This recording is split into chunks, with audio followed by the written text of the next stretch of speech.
ओ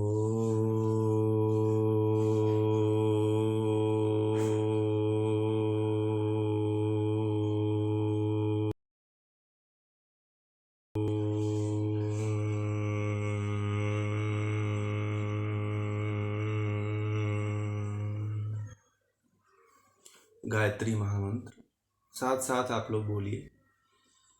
ओम भूर्भुवस्वः तत्सवितुर्वरेण्यं भर्गो देवस्य धीमहि धियो यो नः प्रचोदयात्।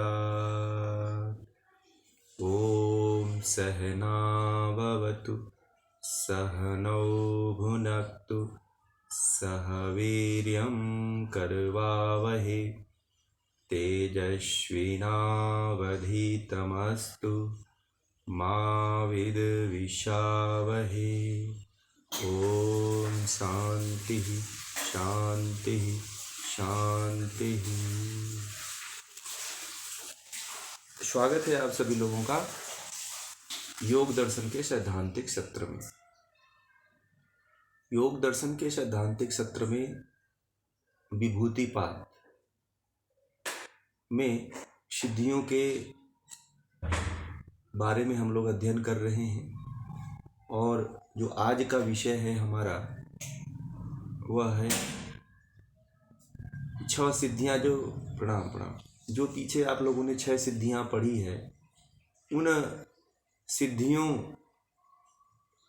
से जो है समाधि में कैसे बाधा उत्पन्न होती है, और अगला जो सूत्र है पर काया प्रवेश कैसे होता है, उसके उपलक्ष्य में 38वां जो है सूत्र है। तो ये जो 2 विषय हैं, इन 2 विषय के बारे में अध्ययन करेंगे, जानेंगे, समझेंगे। तो सूत्र के माध्यम से हम लोग चलते हैं, जैसा हम लोग जानना चाहते हैं, जिस तरह से पढ़ना चाहते हैं। 37वां सूत्र है ते समाधा उपसर्गा व्युत्थाने सिद्धयः।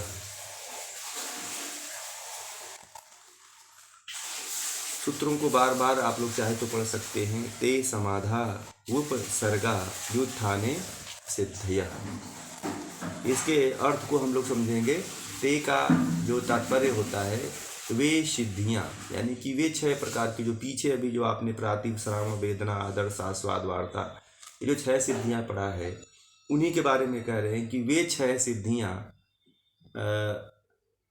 और उसके बाद जो अगला शब्द है समाधौ, समाधौ का तात्पर्य है समाधि में। तो उपसर्गा का तात्पर्य है विघ्न रूप है, किंतु व्युत्थानों का तात्पर्य है व्युत्थान दशा में सिद्धया, यानी कि सिद्धियां हैं। इसका अगर अर्थ मिला करके इसको सुव्यवस्थित कर इसके अर्थ को समझा जाए तो ये होता है कि वे 6 जो सिद्धियां हैं, प्रातिभ, श्रावण, वेदना, आदर्श, आस्वाद और वार्ता, भावी समाधियां प्राप्ति में विघ्न रूप और व्युत्थान अवस्था में सिद्धियां हैं।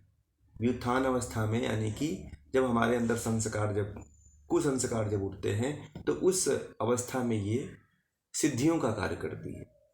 और एक अवस्था जब आती है, जब साधक जो है समाधि की तरफ जाना चाहता है, समाधि में प्रविष्ट करना चाहता है, समाधि में जाना चाहता है, तो समाधि में ये सिद्धियां जो है साधक के लिए, योगी के लिए बाधा उत्पन्न करती है।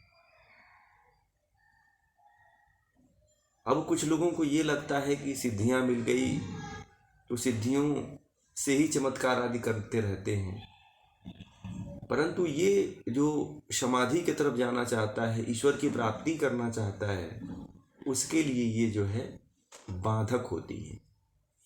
पतंजलि ऋषि कह रहे हैं कि उसके लिए यह जो है बाधा का कार्य करती है।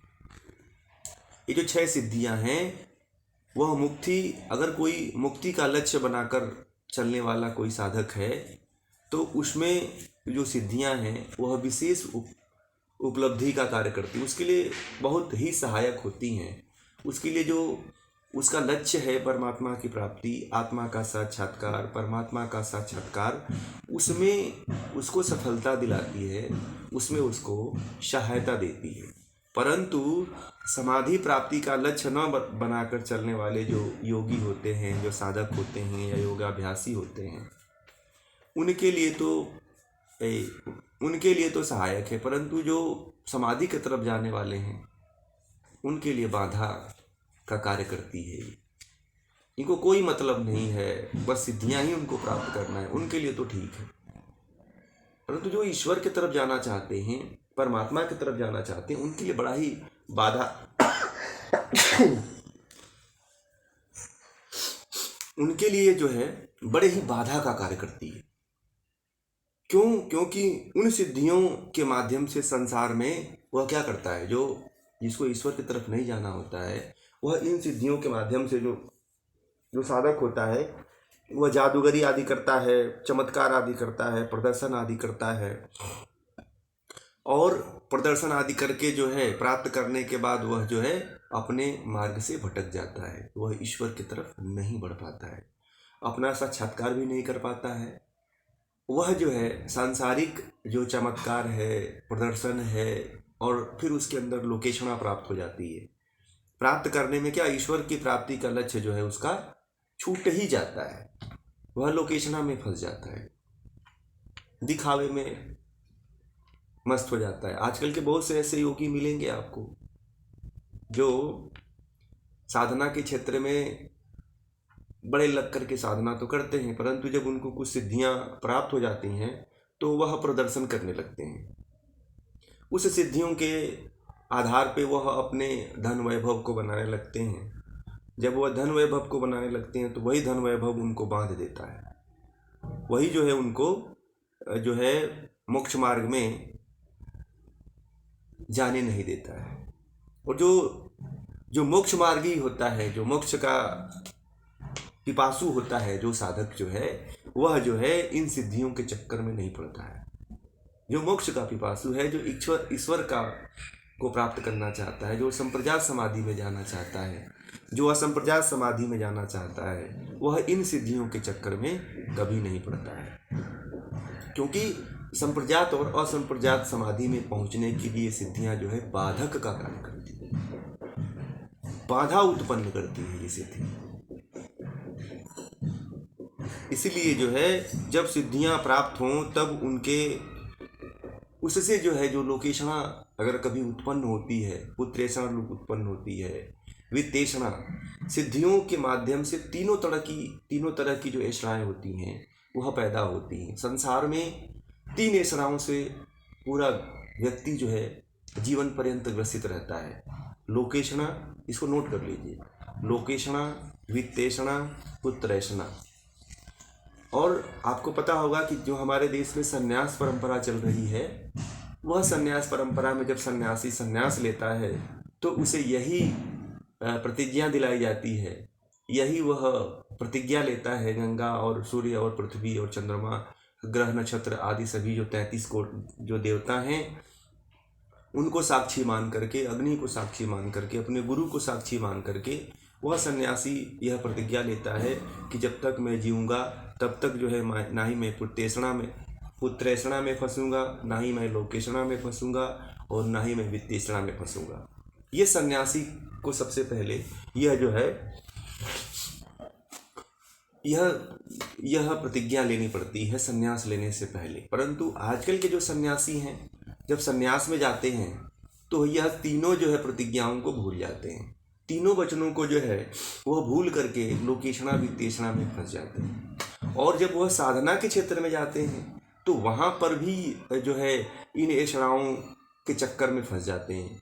वहाँ पे भी जा कर के संन्यास लेने के बाद भी जो है ये जो है ऐषणाओं का प्रदर्शन करने लगते हैं, जो है लौकिकता को दिखाने लगते हैं, लौकिकता को प्राप्त करने की कोशिश करते हैं, और फिर वह जो है व्यक्ति सकाम कर्मी हो जाता है, यानी कि स्वार्थ के लिए कर्म करने लगता है, अपने परिवार के लिए कर्म करने लगता है, अपने अपने समाज के लिए कर्म करने लगता है। फिर उसे जो सार्वभौमिकता है, वसुधैव कुटुम्बकम की जो भावना जो लेकर के गुरु से संन्यास लेता है या दीक्षा लेता है, वह इसको भूल जाता है। तो जो वसुधैव कुटुम्बकम की भावना है वह वही व्यक्ति ले सकता है जो है इन ऐषणाओं के चक्कर में न फंसे। ऐषणाओं के चक्कर में बड़े बड़े योगी भी फंस जा रहे हैं, आजकल भी फंसे हुए हैं बहुत से योगी, कि जब उनको धन वैभव, नौकर चाकर, रुपए, गाड़ी, पैसे सब जब दिखाई देते हैं तो वह ये समझता है कि उसके अंदर इतना लोकेशना उत्तरेषणा घन कर जाती है। जैसे देखिए एक उदाहरण बताऊं, जो धृतराष्ट्र थे वो राजा थे, और राजा होने के बाद भी एक अच्छे योद्धा भी थे, योगी भी थे, परंतु ये सब होने के बाद भी वह पुत्रेषणा में फंस गए। उनके अंदर भी लालच था, उनके अंदर भी मोह आ गया इन ऐषणाओं को, इन अपने दुर्योधन को प्राप्त कराने के लिए राजपाठ जो है, पांडवों से युद्ध कराने के लिए दुर्योधन को रोक भी नहीं पाए। तो ये जो है लोकेशना जो है, चाहे कितना भी व्यक्ति महान हो, बड़ा से बड़ा हो, वह अगर रोकता नहीं है इनको आने से, तो उसको आने वाले समय में परेशानियां हो सकती हैं। वह आने वाले समय में अपने जीवन को निराधार कर सकता है, बेकार कर सकता है। जो करी कराई जो तपस्या है उसको भी वो भंग कर देता है। जो है इन सिद्धियों से व्यक्ति केवल लौकिक जो है सफलता को प्राप्त कर सकता है, परंतु आध्यात्मिक सफलता को कभी नहीं प्राप्त कर पाएगा, क्योंकि इन सिद्धियों को प्राप्त करने के बाद व्यक्ति सकाम कर्म करने लगता है, निष्काम कर्म छोड़ देता है। निष्काम कर्म की तरफ नहीं जाता है। वह जो भी कर्म करता है वह सोचता है कि हमारे कुटुंब और मैं जो है इसमें लाभ को प्राप्त हूँ, और इसी के चक्कर में जो है वह न अपना फायदा कर पाता है, न अपने परिवार का फायदा कर पाता है, और वह जो है अपने मार्ग से भटक करके फिर जो है अपने लक्ष्य से भटक जाता है और ईश्वर के मार्ग से हट जाता है, छूट जाता है उसका मार्ग। इसलिए जो है सफलता अगर प्राप्त करनी है तो इन जो तीनों ऐषणाएं हैं, पुत्रेषणा, लोकेषणा, वित्तेषणा, इससे हट करके ये जो सिद्धियां हैं, इन सिद्धियों के चक्कर में योगी को कभी नहीं फंसना चाहिए। इन सिद्धियों को से जो ये जो सिद्धियां प्राप्त होती हैं उनका परित्याग कर देना चाहिए, और अगर परित्याग नहीं करता है तो इन सिद्धियों से उसका स्वस्वामी का संबंध जुड़ जाएगा, ठीक है ना। वह इसको ही सब कुछ मानने लग जाएगा, स्वस्वामी का संबंध जुड़ जाएगा, ईश्वर से संबंध उसका छूट जाएगा। अगर ईश्वर से संबंध रखना चाहता है तो इससे संबंध छोड़ना पड़ेगा, तोड़ना पड़ेगा। और होता क्या है कि व्यक्ति जब जैसे ही आगे बढ़ता है, उसके पास जब ये चमत्कार आ जाते हैं, ये सिद्धियां आ जाती हैं, तो उसके पास ज़्यादा भीड़ इकट्ठा हो जाती है, लोग ज़्यादा इकट्ठा होने लगते हैं। इकट्ठा होने से क्या होता है कि वह उसका वैभव बढ़ने लगता है, उसके जान पहचान बढ़ने लगते हैं, उससे जन संपर्क बढ़ने लगता है, जैसे हठ प्रदीपिका में कहा गया है। तो उससे लोगों का जो है संपर्क जो है, जन संपर्क इतना बढ़ जाता है कि फिर वह जो है उसके लिए जो है साधना करने का समय नहीं मिलता है, आत्मचिंतन करने का समय नहीं मिलता है, आत्म निरीक्षण करने का समय नहीं मिलता है, और वह जो है बिना आत्मनिरीक्षण के जो है अपने जीवन को खोता चला जाता है। वह यह मान लेता है कि अब तो मैं सब कुछ प्राप्त हो गया। जो लोग उसको सम्मान देते हैं, उस सम्मान से उतना वो वशीभूत हो जाता है कि फिर उसे कुछ और दिखाई नहीं देता है। फिर बाहर के लोग कौन हैं, क्या हैं, कैसे हैं, किस तरह से हैं, ये सब उसको कुछ भी नहीं दिखाई देता है।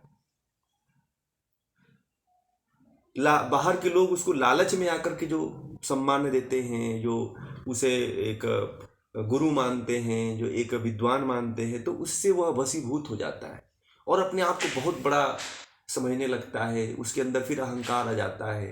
अहंकार में इतना वशीभूत हो जाता है कि फिर किसी को, दूसरे व्यक्ति की बात नहीं मानता है, दूसरे की कुछ सुनता नहीं है। अगर कोई ज्ञानी महात्मा, कोई पुरुष उसके बारे में अगर कुछ कह देता है कि आप जो है अपने मार्ग से भटक गए हैं, तो उस व्यक्ति को वह जो है अपने धन बल से जो है उसे डराने लगता है, उसे प्रताड़ना करने लगता है। ऐसे देखा होगा आप लोगों ने कि अगर आप कोई बहुत ऊंचे स्तर पे पहुंचा हुआ है और अपने लक्ष्य को भूल गया है, अगर आप उसको कह दें कि आप तो ढोंगी हो गए हैं, पाखंडी हो गए हैं, व्यवसायी हो गए हैं, तो वह जो है आपको छोड़ेगा नहीं। फिर वह आपको सीधे जेल में डाल देगा, आपके ऊपर कार्रवाई कर देगा। तो इस तरह से उसको ना अपने धन बल वैभव का जो है ना अहंकार आ जाता है, और अहंकार में आकर के फिर वह जो है कुकर्म भी करने लगता है, गलत कार्य भी करने लगता है, गलत मार्ग पे चलने भी लगता है, लोगों को प्रताड़ित करने लगता है, लोगों को मारने लगता है, लोगों को जान से भी हत्या करने लगता है, क्योंकि वह जो है सामाजिकता के प्रपंच में फंस जाता है। फिर वह उसे क्या सही है क्या गलत है वह इसके ऊपर ध्यान नहीं देता है। फिर तो उसे केवल अपनी जो लोकेशना इकट्ठा कर रखा है, जो अपना महल बना रखा है, जो अपना संस्थान बना रखा है, जो अपना एक पूरा कुटुंब बना रखा है, उस कुटुंब की रक्षा के लिए पूरा कार्य करने लगता है, अपने कल्याण को भूल जाता है। यह व्यक्ति बड़ी व्यवस्था में जब फंस जाता है तो वह अपना कल्याण कभी नहीं कर पाता है। बिरले होते हैं जो अपना कल्याण कर लेते हैं, अहंकार कुछ नहीं। तो आजकल तो ये अहंकार को कोई नहीं छोड़ता है, अहंकार को सब लेकर के ही चलते हैं। अहंकार को छोड़ने में उनको बड़ा ही कष्ट होता है। आप अगर किसी अहंकारी व्यक्ति को बोल दो कि तुम्हारे अंदर बड़े पैसे का अहंकार है, धन दौलत का अहंकार है, ज्ञान का अहंकार है, तो फिर आपको वो छोड़ेगा नहीं।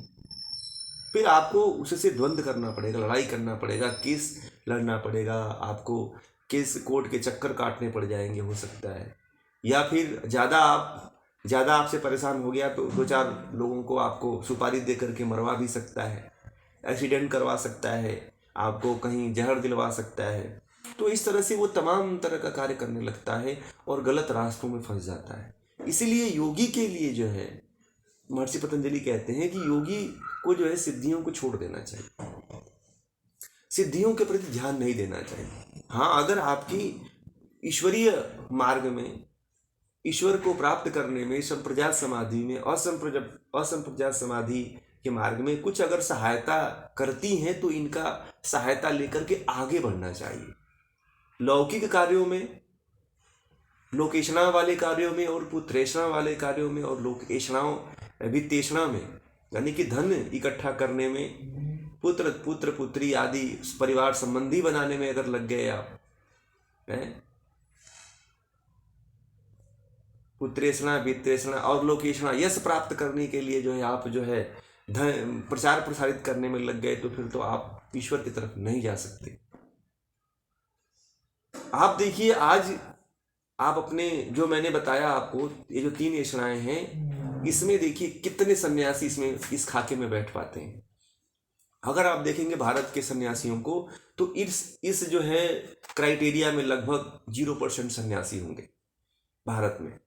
एक ही सन्यासी मुझे याद आता है, वो शायद अभी नहीं है, शायद आप लोग भी नाम सुने होंगे, स्वामी राम सुखदास जी। अद्भुत सन्यासी थे, वह शायद इस खाके में आते थे। जो वित्तेषणा है, लोकेशणा है, पुत्रेषणा है, वो जो पुत्रेषणा है, जो लोकेशणा है, वित्तेषणा है, इसमें वो नहीं आते थे। उनको अगर उनके जीवन को जानना है, उनको देखना है, उनको समझना है, तो एक पुस्तक छोटी सी आती है, एक संत की वसीयत, 2-4 रुपए की आती है, गीता प्रेस गोरखपुर के स्टॉल पे मिल जाती है।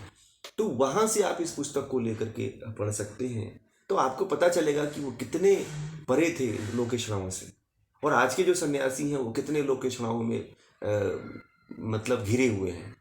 अपने आप को सन्यासी भी कहते हैं, अपने आप को योगी भी कहते हैं, और इन लोकेशणाओं से पूरी तरह से जकड़े हुए हैं, और फिर कहते हैं कि मैं तो मोक्ष मार्गी हूँ, मैं तो परमात्मा को प्राप्त कर लिया हूँ, मैं तो ईश्वर का साक्षात्कार कर लिया हूँ, मैं तो कुछ तो अपने आप को भगवान भी कहते हैं। कुछ तो ऐसे महात्मा हैं जो घोषित कर चुके हैं कि मेरा अवतार हो चुका है, मेरा जन्म हो चुका है, मैं अवतारी पुरुष हूँ। ऐसा भी कुछ साधु सन्यासी इस समय अपने आप को कह रहे हैं। तो ये है, इस तरह की भ्रांतियां लोगों के अंदर आ जाती है। क्यों आती है? अज्ञानता के कारण आती है। अब अगला हम सूत्र पे चलते हैं।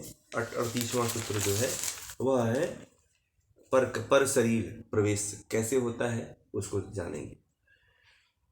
38वां श्लोक है, सूत्र है, बंधन कारण शैथिल्यात् प्रचार संवेदनाच चित्तस्य पर शरीरा वेशः। यानी कि इसके शब्दों के अर्थ को जानेंगे। बंधन कारण शैथिल्यात्, इसका जो है बंधन के कारणों को छीण कर देने से, इसका जो तात्पर्य है ये जो 3 शब्द मैंने लिया है, बंध, कारण और शैथिल्यता, शैथिल्यात, इसका जो अर्थ है वह है बंधन के कारणों को छीण कर देने से। और जो है अगला शब्द है प्रचार संवेदनांच। तो इसका जो तात्पर्य है कि मन के आने जाने के मार्ग को जान लेने से। च मतलब और, चित्तस्य मतलब मन का, पर शरीर आवेश मतलब दूसरे शरीर में प्रवेश होता है। ये इस सूत्र के शब्दों का शब्द अर्थ है। अब इसका जो अर्थ बनेगा, इसका अर्थ ये बनता है कि बंधन के कारणों को छीण कर देने से मन में आने जाने वाले मार्ग को जान लेने से जो योगी का जो मन होता है दूसरे के शरीर में प्रवेश कर जाता है। यह इसका अर्थ है। अब इसको समझेंगे कैसे? तो ये बात होती है कि यहाँ पे एक बात लिखा हुआ है कि बंधन कारण शैथिल्य। बंधन का क्या कारण है? बंधन में व्यक्ति क्यों फंसता है? बंधन में क्यों व्यक्ति जकड़ जाता है? तो बंधन में व्यक्ति इसलिए जकड़ता है कि वह अपने कर्मों के कारण, तो कर्म 2 तरह के करता है, या तो शुभ कर्म करता है या तो अशुभ कर्म करता है। पीछे हमने बता चुके हैं इसके बारे में, कर्मों के बारे में काफ़ी जिक्र हो चुका है और काफ़ी इस पे व्याख्यान भी हो चुके हैं। तो इसलिए जो है इस पर हम अभी लंबा चर्चा नहीं करेंगे। तो इसमें जो कर्म है, कर्म, शुभ कर्म और अशुभ कर्म। शुभ कर्म कौन से हैं और अशुभ कर्म कौन से हैं? जो कर्म हमको करने में और दूसरे को भी करने में अच्छा लगे, उसको भी मतलब उसको भी लाभ दे, हमें भी लाभ दे, उसको भी हानि न पहुंचाए, उसको भी कष्ट न दे, ऐसे कर्म करना चाहिए। तो ये शुभ कर्म है। अशुभ कर्म कौन है? जो कर्म जो है दूसरे, अपने को भी हानि दे और दूसरे को भी हानि पहुंचाए, ऐसे कर्म जो है अशुभ कर्म कहलाते हैं। और ऐसे कर्म, एक कर्म है सकाम कर्म, दूसरा निष्काम कर्म। जो कर्म स्वार्थ के लिए किया जाता है, स्वयं के लिए किया जाता है, वो सकाम कर्म आ जाते हैं। जो कर्म जो है निष्काम, बिना की इच्छा के कर्म किया जाता है, वो निष्काम कर्म है। तो इस तरह से जो शुभ अशुभ जो कर्म है, वह कह रहा है कि बंधन शैथिल्यात, यानी कि उसकी शिथिलता, उसको छीण कर देने पे जो शुभ और अशुभ कर्म है, उसको, उन बंधन के जो कारण है, कर्म और अकर्म जो है, शुभ और अशुभ जो कर्म है, उसको छीण कर देने की बात कह रहे हैं पतंजलि, कि उसको छीण कर देने से, कर्म एवं उनके संस्कारों को निर्बल कर देने से, यानी कि कर्म है, कर्म के जो संस्कार बनेंगे, उस संस्कारों को अगर आप छीण कर देते हैं और मन में आने जाने, मन के, और कह रहे हैं कि प्रचार संवेदनाच, यानी कि मन के आने जाने के मार्ग को जान लेने से, कि मन कहाँ आता है, कहाँ जाता है, क्या करता है, कौन सी बात सोचता है, उसके जो चित्त की 5 भूमियाँ हैं, अवस्थाएं मन की हैं, अवस्थाएं भी बताए थे हम योग सूत्र में। तो ये सारी इस चीज़ को जो जान लेता है, जानने के बाद जो है आने जाने वाले जो उसके मार्ग हो जाने पर चित्त का जो है पर शरीर में प्रवेश हो जाता है।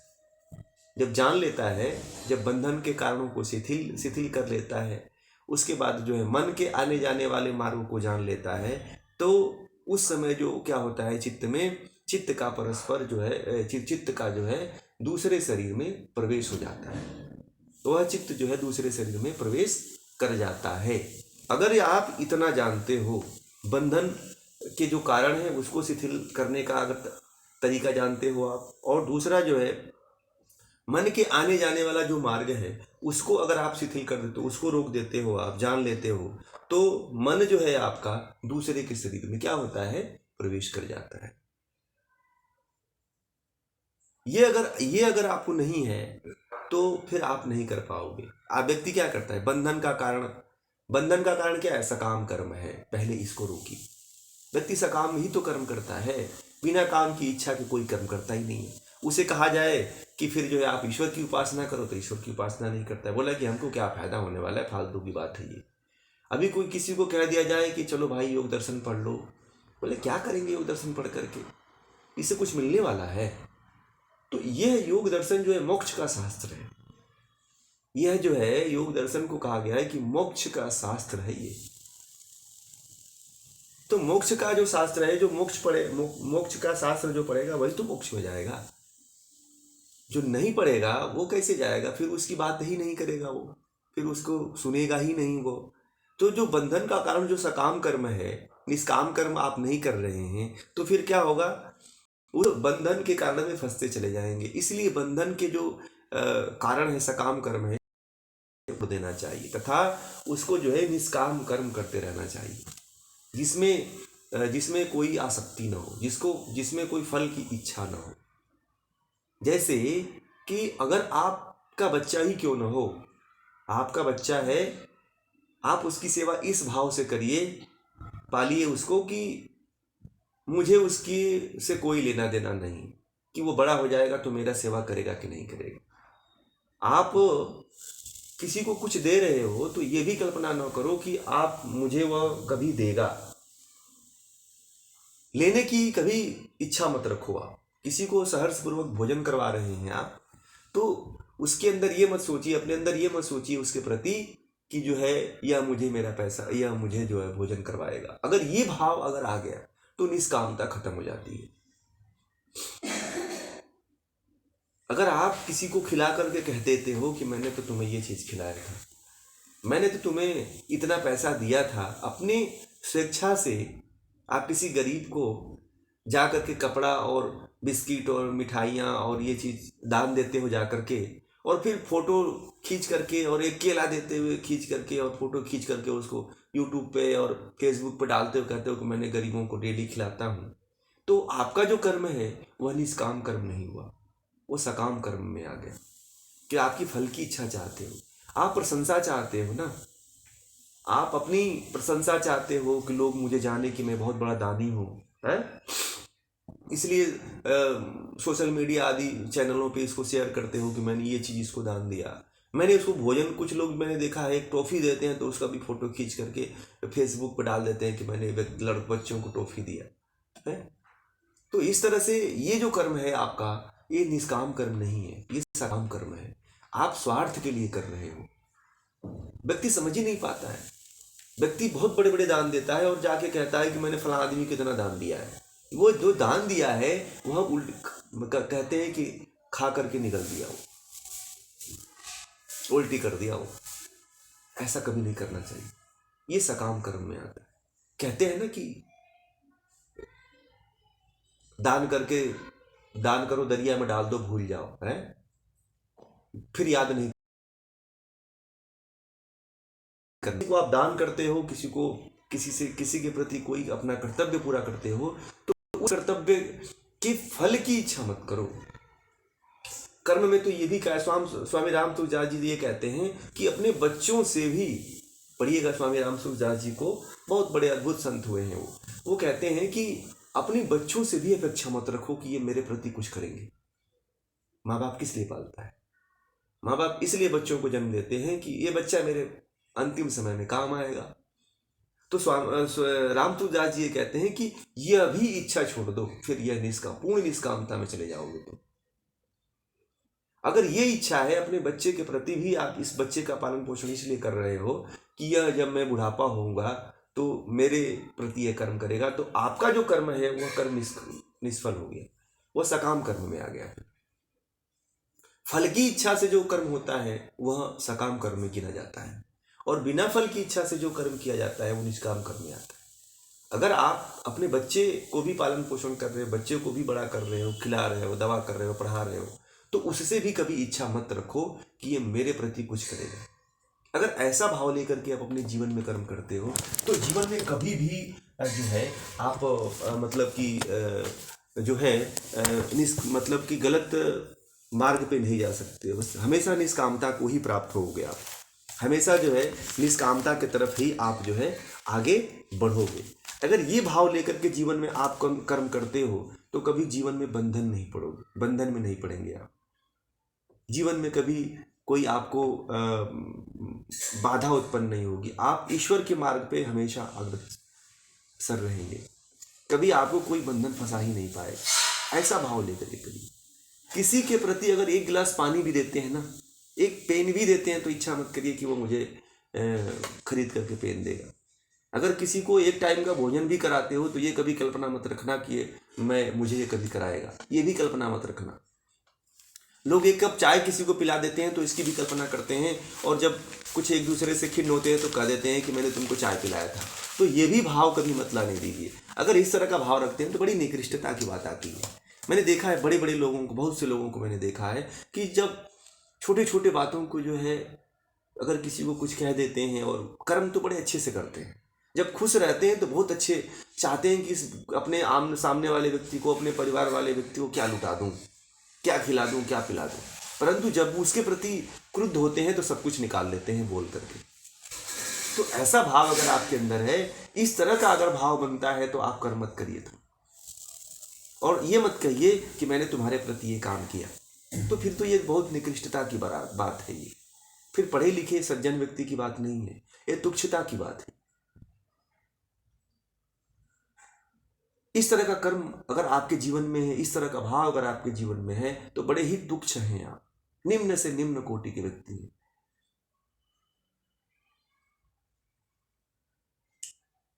क्योंकि देखिए, जो जीव जंतु होते हैं, जो पशु आदि जानवर हैं, कुत्ते को देखिएगा, कुत्ते आदि जो जानवर हैं वह छोटे से टुकड़े के लिए लड़ जाते हैं, कट जाते हैं। अगर आप किसी 2-4 कुत्ते हैं वहाँ पे रोटी डाल के देखिए, आपस में खूब लड़ेंगे, दूसरे को दूसरा खाने नहीं देगा।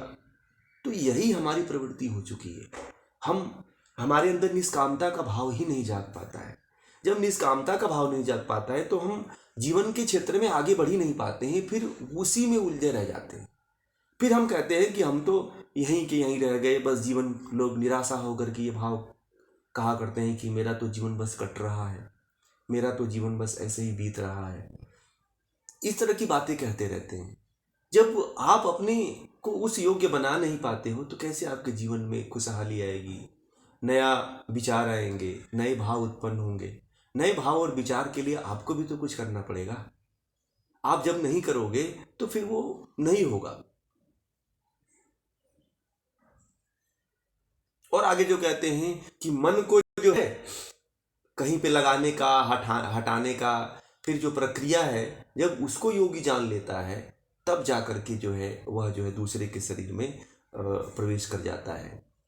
दूसरे के शरीर में प्रवेश करने के लिए बहुत से ऐसे वृतांत आते हैं कि जो योगी होते हैं वह, देखिए, दूसरे के शरीर में जिंदा रहते हुए कभी हम प्रवेश नहीं कर सकते हैं, ये ध्यान रखिएगा। अगर इस तरह की भ्रांति है, ये इस तरह का अगर आप लोग जानते हैं तो इस भ्रम को आप लोग निकाल दीजिए।